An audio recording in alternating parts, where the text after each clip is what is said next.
Time dilation. ज़रा सोचो, एक दिन तुम सुबह उठकर देखो कि तुम्हारे लिए सिर्फ 1 साल गुजरा है, लेकिन दुनिया के लिए पूरे 100 साल गुजर चुके हैं। तुम जवान हो और सब लोग बुजुर्ग हो चुके हैं। क्या टाइम सच में स्लो हो सकता है? तो जवाब है कि हाँ। इस दुनिया में सिर्फ स्पेस नहीं, टाइम भी बेंड होता है। अस्सलाम वालेकुम, मेरा नाम वजाहत शेख है और आप देख रहे हैं डीप यूनिवर्स। पिछली वीडियो में हमने देखा कि ब्लैक होल्स किस तरह बनते हैं और आज की इस वीडियो में हम समझेंगे कि टाइम डायलेशन क्या होता है। वीडियो पसंद आए तो लाइक करके सब्सक्राइब कर दो। शुरू करते हैं अपना सफ़र। टाइम डायलेशन आइंस्टाइन की सबसे स्ट्रेंज, सबसे पावरफुल और सबसे खूबसूरत कॉन्सेप्ट है। ये आइडिया हमें बताता है कि टाइम यूनिवर्सल कांस्टेंट नहीं, बल्कि एक फैब्रिक है जो ग्रेविटी और स्पीड के साथ स्ट्रेच होता है, कंप्रेस्ड होता है और कभी कभी टूटने को लगता है। समझो कि एक रबड़ की शीट है। ये स्पेस टाइम है। जितना ज़्यादा मास होगा, शीट उतना नीचे दबेगी।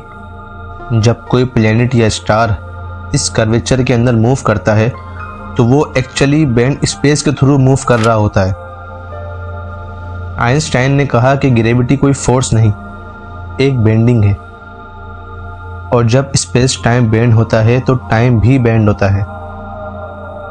इसका मतलब जिस जगह ग्रेविटी ज़्यादा होगी वहाँ टाइम धीमी रफ्तार से चलेगा, जिस जगह ग्रेविटी कम होगी वहाँ टाइम तेज़ चलेगा।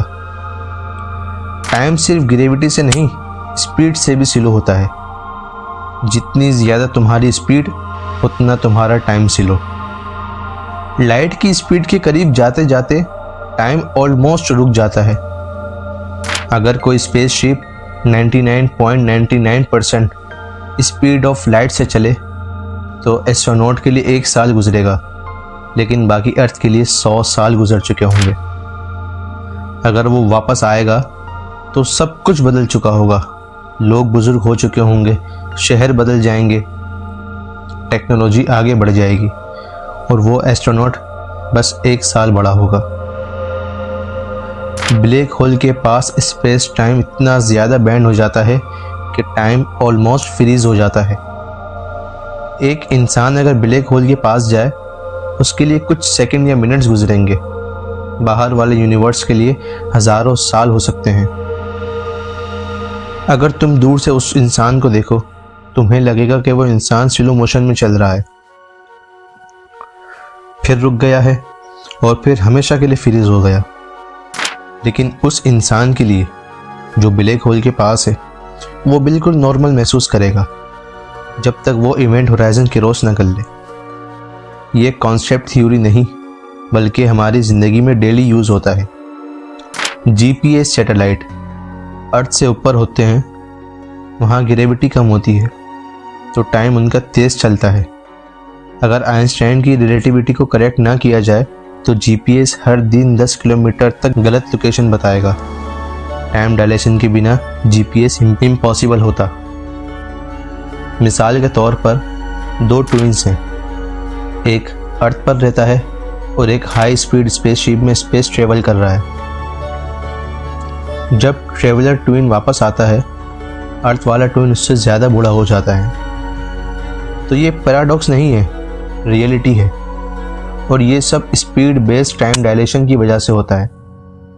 एक और सवाल दिमाग में आता है, क्या स्पेस टाइम फट सकता है? तो आइंस्टाइन की इक्वेशन के हिसाब से एक्सट्रीम ग्रेविटी के पास स्पेस टाइम की जियोमेट्री इन्फिनाइट स्ट्रेच तक जा सकती है। इसका मतलब ब्लैक होल के सेंटर पे जो सिंगुलैरिटी है, वहाँ स्पेस टाइम लिटरली कोलैप्स हो जाता है। एक और थ्योरी है, द बिग रिप।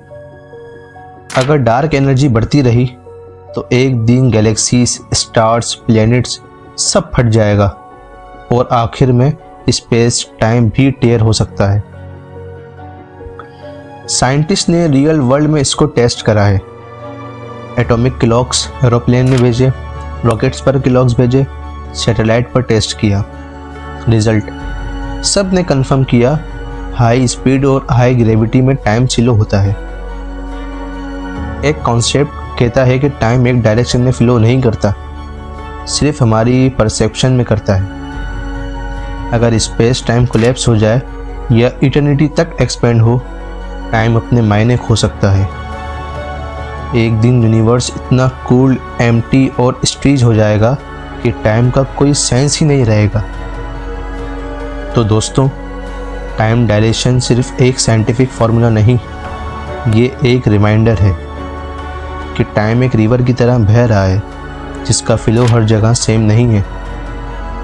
कहीं स्लो, कहीं फास्ट, कहीं रुकने के करीब। और शायद एक दिन जब हम यूनिवर्स के एज तक पहुंच जाएंगे, टाइम हमसे पूछेगा, क्या तुम तैयार हो? क्योंकि अब सफ़र तुम्हारे वक्त का नहीं, तुम्हारी मर्जी का होगा। वीडियो पसंद आए और कुछ नया जानने को मिला हो तो लाइक करो, कमेंट में अपनी थ्योरी शेयर करो और यूनिवर्स के राज खोलने के लिए डीप यूनिवर्स को सब्सक्राइब करो।